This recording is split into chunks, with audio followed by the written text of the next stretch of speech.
If you want to enable voice chat in Hierarchy Raiders, don't worry. Voice chat may be off by default, but it's easy to set up. Here's how. First, launch Hierarchy Raiders and go to the Settings menu. You can access it from the main menu or pause the game while in a session. Next, select Audio or Sound Settings. Look for a section labeled Voice Chat or Team Chat. Now, turn on Voice Chat. Toggle the switch to Enabled and make sure Push to Talk or Open Mic is set according to your preference. After that, select your input and output devices. Choose your microphone for input and headset or speakers for output. Test the microphone volume to ensure your teammates can hear you clearly. Also, check in-game privacy settings. Some servers or sessions may restrict voice chat to friends or teams only. Adjust settings as needed.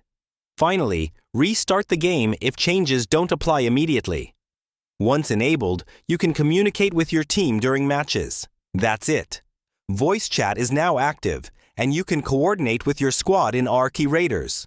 If this tutorial saved you time, like the video, subscribe to LearnBase, and ask your next question below.